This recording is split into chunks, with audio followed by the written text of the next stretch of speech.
Inutile de me dire que le monde dans lequel on vit est parsemé de dangers. Chaque fois qu'on sort, on fait face à mille et une façons de connaître une fin tragique. Mais on n'est nulle part si bien que chez soi. Pas vrai? C'est du moins ce que je croyais. Mais les temps ont bien changé. De nos jours, personne n'est à l'abri d'un mystérieux assaillant susceptible de frapper à la maison à tout moment.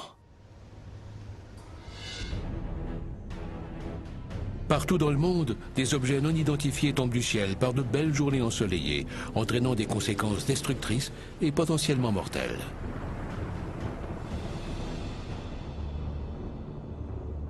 Nous sommes dans le village paisible de Brush, au Colorado. Donald Hagen était dans le confort de son foyer quand elle a été attaquée. Voilà ma maison.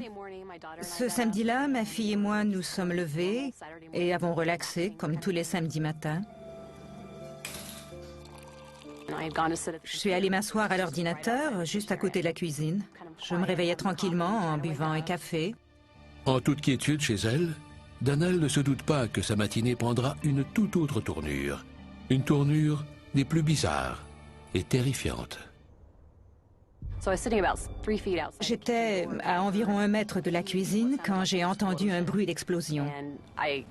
Je m'attendais à voir quelque chose d'horrible en regardant dehors. Je me suis retournée vers la cuisine et elle avait été entièrement détruite. Des poutres pendaient et le plafond était défoncé. C'était incroyable. J'étais sous le choc. J'étais trop abasourdie pour avoir peur. Tout de suite après l'incident, j'étais trop sous le choc pour avoir peur, mais ma fille était hystérique. Elle est arrivée en criant et en pleurant. Elle voulait sortir de là au plus vite. Je ne savais pas si la maison était sécuritaire, ni ce qui avait causé l'explosion, et encore moins si ça se reproduirait. J'étais bouche bée. Je ne savais pas du tout comment réagir. Donald croit d'abord qu'une conduite de gaz a explosé. Mais c'est à la suite de l'inspection des dommages que l'on découvre la cause invraisemblable du sinistre.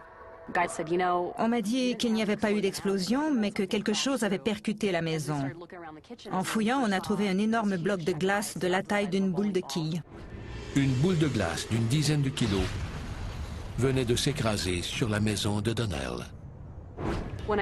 Quand j'ai vu le bloc de glace, je n'ai pas tout de suite fait le lien. Je trouvais étrange qu'il y ait de la glace dans les débris de la cuisine, mais je n'ai pas réagi. C'est quand les pompiers et le type de la compagnie de gaz sont arrivés que j'ai commencé à comprendre. De la glace? On adore la glace. On patine dessus. On en met dans nos boissons. On s'en sert pour soulager les muscles endoloris. Mais ce n'était pas ce type de glace. C'était un fragment de cette taille, pesant près de 10 kilos. Imaginez qu'il passe à travers votre toit.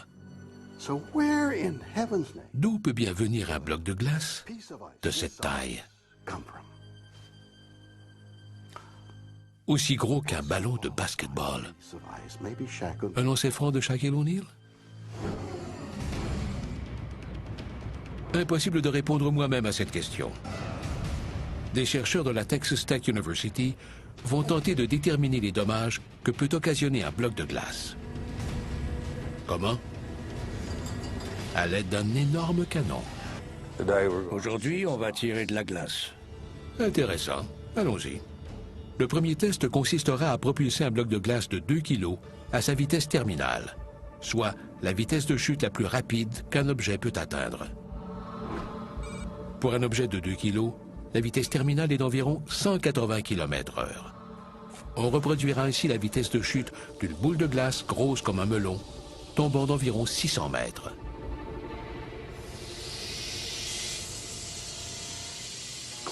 Attention, 3, 2, 1...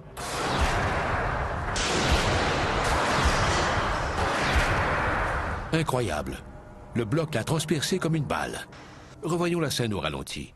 J'ai toujours rêvé de dire ça.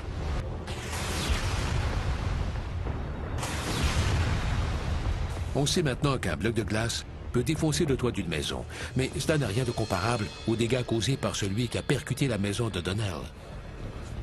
On estime qu'un bloc de la taille de celui qui a traversé le toit de Donnell se déplaçait à une vitesse terminale d'environ 240 km/h. Mais ce test n'est qu'à demi concluant, car on ne connaît pas la hauteur de laquelle est tombé le bloc de glace. Pour le savoir, il nous faudra plus d'indices. La première cause que l'on pourrait être tenté de suspecter est la grêle.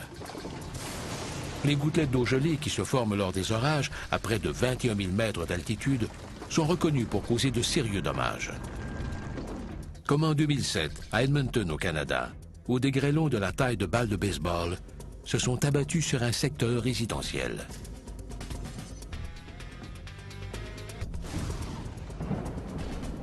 À plus de 1000 km de là, le ciel de Vancouver n'avait rien d'orageux, lorsqu'un énorme bloc de glace est tombé dans le quartier de Chris Drab en 2009.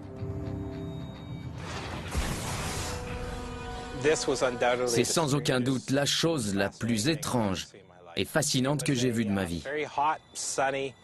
C'était un vendredi après-midi chaud et ensoleillé. Je tondais le gazon quand j'ai entendu un bruit sourd, comme un tir d'obus ou un coup de tonnerre. J'ai regardé vers le ciel et j'ai vu quelque chose tomber à vitesse grand V. Ça venait vers moi. Et ça ressemblait à un gros fragment de roche, suivi d'une traînée de débris ou de fumée. Je ne comprenais pas. C'était ensoleillé et chaud. Il n'y avait pas un nuage dans le ciel. Comme dans le cas de Daniel Hagen, la bombe de glace dont parle Drab semblait venir de nulle part, par un bel après-midi calme et ensoleillé. Ça ne pouvait donc pas être de la grêle. De plus en plus bizarre. Alors, d'où peut bien venir cette glace? Voici une piste. La maison de Donnell est située sous le couloir aérien d'un grand aéroport. Coïncidence? Le secteur de l'aviation serait-il responsable de ces mystérieuses bombes de glace?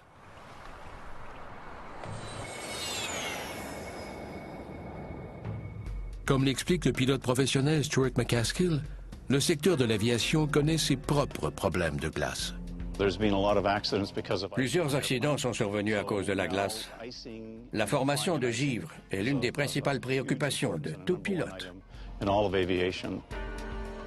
La glace se forme sur les avions de deux façons, au sol et en vol. Le givre en vol se forme lorsqu'un avion passe à travers un nuage formé de gouttelettes glacées qui gèlent sur le coup de l'impact. La glace se forme au contact de gouttelettes d'eau glacée. Elle ne s'accumule pas uniformément sur les ailes, ce qui provoque l'instabilité aérodynamique de l'appareil. C'est comme si la glace freinait la portance de l'avion.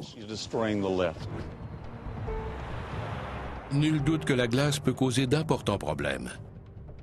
C'est pourquoi l'industrie de l'aviation a mis au point de l'équipement anti-givrage de pointe. On s'est penché sur la roue et sur l'aile. Désolé, j'ai le nez qui brille. Mais y a-t-il un endroit où on n'a pas encore regardé?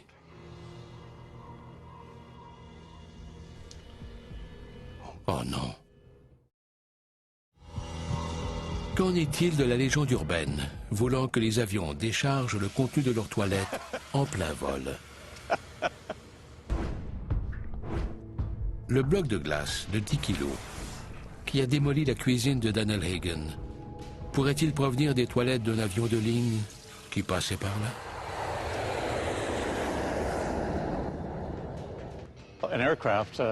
Ça fonctionne exactement comme dans un véhicule récréatif. Voici le panneau d'accès à la cuvette des toilettes qui permet de la vider une fois au sol. Il n'est pas accessible en vol. Et s'il advenait que le contenu s'échappe, Il serait minuscule. Il ne pourrait certainement pas donner naissance à un bloc de glace. Je ne vois vraiment pas comment un bloc de cette taille aurait pu se former sur un avion et se détacher ensuite pour tomber sur Terre. Je ne vois pas comment cela aurait pu se produire. Ça donne froid dans le dos. Si ce n'est pas de la grêle, et que ça ne vient pas d'un avion, peut-être devrait-on chercher ailleurs la cause de ces bombes de glace.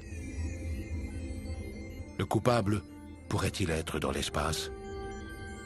Prenez les comètes. Elles sont faites de roches, de poussière, de gaz gelé et bien sûr de glace. La glace se vaporise pour former une queue lorsqu'elles approchent du Soleil. Le plus inquiétant, elles entrent parfois en collision avec les planètes, comme en 1994, lorsqu'un fragment de la comète P. Shoemaker-Levy 9 est entré en collision avec Jupiter, dégageant une incroyable énergie, équivalente à 6 millions de mégatonnes de dynamite. Mais comme l'explique l'astronome Robert Stansel, la Terre a un système de défense naturel contre ce type de catastrophe. On croit que les comètes qui entrent dans l'atmosphère de la Terre se réchauffent tellement vite que 99,9% de leur masse se vaporise avant de percuter le sol. La boule de glace qui a détruit la cuisine de Daniel Hagen pourrait-elle provenir d'une comète? Pour qu'un bloc de glace se rende ici avec la taille d'un ballon de basket, il aurait dû être immensément plus gros au départ. C'est le problème. Le ciel est sous observation constante. Alors, comment une comète filant à 260 km/h, suivie d'une traînée de fumée, aurait-elle pu passer inaperçue? C'est insensé. Ce n'est pas de la grêle, ça ne vient pas d'un avion, ni de la cuvette, et ça ne vient pas de l'espace. Qu'est-ce que ça peut bien être? Voici le météorologue David Jones. Sa théorie repose sur un tout nouveau phénomène météorologique dont personne n'est à l'abri. Ils ne sont pas cosmiques et ne proviennent pas de l'espace. On croit que ces énormes blocs de glace se forment à haute altitude dans l'atmosphère, au-delà des phénomènes météorologiques courants. D'accord. Laissez-moi vous donner un petit cours de science 101. Selon David Jones, c'est ici, à la limite de la zone chaude et humide de la troposphère et de la zone froide de la stratosphère, que les cristaux de glace se forment. Les vents causés par la rencontre de l'air chaud et froid créent une zone de violente turbulence, assez forte pour maintenir les boules de glace en suspens pendant qu'elles se forment. Les cristaux se forment grâce à la turbulence. Et l'air humide leur permet de grossir, un peu comme les grêlons, jusqu'à ce que les vents n'arrivent plus à les soutenir et qu'ils s'écrasent au sol. Attendez un peu. Et comment appelle-t-on ces blocs de glace mutants? Des méga-cryo... Crimata? Désolé. C'est à cause de l'avion. Ça ira. Comment appelle-t-on ces monstres de glace? Des Méga-cryo-météorites. Méga pour gros, cryo pour glace et météorite pour d'origine atmosphérique. Le plus inquiétant, c'est que le nombre d'incidents dus à ces méga-cryométéorites est en hausse. En 2007, un résident de Tampa, en Floride, bichonnait sa Ford Mustang quand elle a soudainement été percutée par un bloc de glace de la taille d'un ballon. Aïe! L'impact a été si violent que le toit a été complètement aplati et la voiture sport a bondi à 1 mètre du sol. Depuis 1950, une centaine d'incidents impliquant des fragments de glace tombés du ciel ont été rapportés et confirmés. Depuis environ 2001 seulement, plus d'une cinquantaine d'incidents ont été rapportés. D'après de nombreux scientifiques, les méga-cryométéorites pourraient être une autre conséquence du réchauffement climatique et du surplus d'air chaud qui atteint la stratosphère. Impossible de prédire si ce drôle de phénomène prendra de l'ampleur dans l'avenir. Que la théorie des méga-cryométéorites soit vraie ou non, une chose est sûre. Vous feriez mieux de garder un œil sur le ciel. Car vous pourriez être surpris. Et moi aussi.